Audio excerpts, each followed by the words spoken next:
والدین کے رویوں میں اولاد کے لیے جو نرمی ہوتی ہے، اس نرمی کی وجہ سے عمومی طور پہ جو لاڈ ہوتا ہے، پیار ہوتا ہے، وہ پھر انسان کی طبیعت کا حصہ بن جاتا ہے، اور اولاد جب بڑی بھی ہو جاتی ہے تو وہ والدین کو اسی طرح سے ٹریٹ کرتی ہے، جبکہ اس کو یہ سمجھنا چاہیے کہ اللہ رسول کے بعد اگر سب سے فائق حق کسی کے ہیں تو وہ والدین کے، اور ان کی ناراضگی اللہ کی ناراضگی ہے، اور ان کی رضا اللہ کی رضا ہے۔ ان کو خوش کر دینا اللہ کو راضی کر دینے کے مترادف ہے، اور ان کو ناراض کرنا اللہ کو ناراض کرنے کے مترادف ہے۔ اور یہ بات ذہن میں رکھیے گا کہ اگر والدین راضی نہیں ہیں تو رب بھی راضی نہیں ہے۔ اللہ کی رضا نصیب ہی نہیں ہو سکتی، آپ کے عمل، آپ کی محنتیں، آپ کے سجدے اور آپ کی عبادتیں، ریاستیں، چلہ کشیاں، یہ کچھ کام نہیں آتی اگر والدین راضی نہ ہوں۔ تو والدین کو راضی رکھنے کی ہمارے دین نے ہمیں تلقین فرمائی کی۔ اور یہ بھی آپ کو میں بتاؤں کہ کچھ اعمال ایسے ہیں کہ جن کی جزا اور سزا آخرت میں دیکھنا ہوگی، لیکن کچھ اعمال ایسے ہیں جن کی جزا اور سزا دنیا میں بھی بندہ دیکھ کے جاتا ہے۔ ان میں سے ایک عمل والدین کی فرما برداری ہے۔ جو والدین کا فرما بردار ہو، آپ اس کی پگڑی کا کلس کبھی نیچا ہوتے نہیں دیکھیں گے۔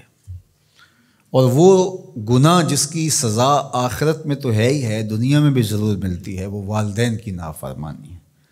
اس شخص پہ نشان لگا لیں جو ماں باپ کا بے ادب اور گستاخ ہو، آپ اس کو دنیا پہ بھی رسوا ہوتا پائیں گے، دنیا پر بھی وہ سرخرو نہیں ہو سکے گا۔ دنیا کے اوپر جتنے لوگ بھی سرخرو ہوئے ہیں، کامیاب ہوئے ہیں، چاہے وہ مسلمان ہیں چاہے وہ کافر ہیں، آپ اگر ان کی تاریخ پڑھیں تو آپ کو نظر آئے گا کہ ان کے پیچھے ان کے والدین کی دعائیں ہیں۔ اگر والدین کی دعائیں نصیب ہیں تو انسان سرخرو ہوتا ہے، اور اگر والدین کی دعائیں حاصل نہیں ہو پاتی تو محنتیں بھی انسان کی اکاد چلی جاتی ہیں۔ تو یہ وہ نیکی ہے، یہ وہ عمل ہے کہ جس کا صلہ دنیا میں بھی اور آخرت میں بھی ملتا ہے، اور یہ بدعملی والدین کی نافرمانی ایسا جرم ہے کہ جس کی سزا دنیا میں تو ہے ہی ہے، آخرت میں بھی، اور دنیا میں دونوں میں اس کو جو ہے وہ حاصل کرنا پڑتی ہے۔ والدین نیکوکار ہوں، صالح ہوں، پاکیزہ عمل ہوں تو ان کی تو عزت اولاد کرے گی ہی کرے گی۔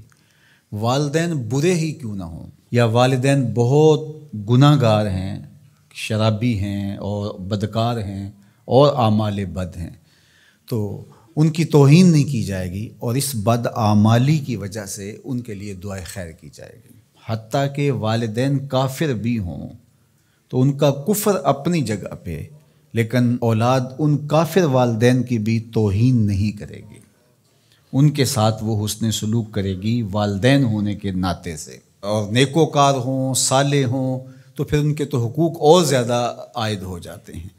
تو ماں باپ کے ساتھ ہمیں حسن سلوک کرنے کی تلقین کی گئی ہے۔ اچھا، یہاں اولاد کے لیے کبھی مسئلہ بن جاتا ہے، ماں کچھ اور کہہ رہی ہوتی ہے اور باپ کچھ اور کہہ رہا ہوتا ہے۔ اب اولاد کس کی اطاعت کرے؟ ماں کا حکم الگ ہوتا ہے اور باپ کا حکم اس سے مختلف ہوتا ہے۔ دونوں کے حکموں کو ساتھ لے کر اولاد نہیں چل پاتی۔ اب کیا کرے؟ تو علماء نے لکھا کہ پہلے تو ماں باپ کو ہی چاہیے کہ اولاد کو مشقت میں نہ ڈالے، کہ ایسا حکم دے کہ اولاد پھنس جائے کہ ماں کی بات مانو یا باپ کی بات مانو، ایک کی اطاعت سے دوسرے کی نافرمانی لازم آتی ہو تو بڑا مشکل مرحلہ ہو جاتا ہے۔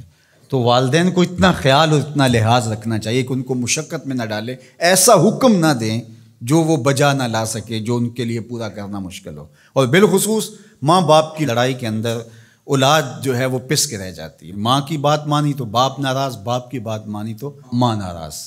تو اس میں ایک تو والدین کو ہی چاہیے، لیکن کبھی اولاد پھنس جائے تو مسئلہ شرعی سن لیجئے، وہ یہ ہے کہ گھر کا حاکم جو ہے وہ مرد ہے۔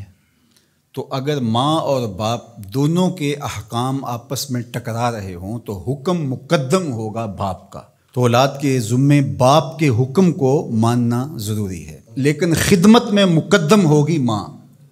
جب باہر سے بچہ آتا ہے تو کھانے کے لیے یا کوئی چیز، یا رات کو ٹانگیں دبانے بیٹھتا ہے تو خدمت میں مقدم ماں ہوگی لیکن حکم کی تعمیل میں مقدم باپ ہوگا۔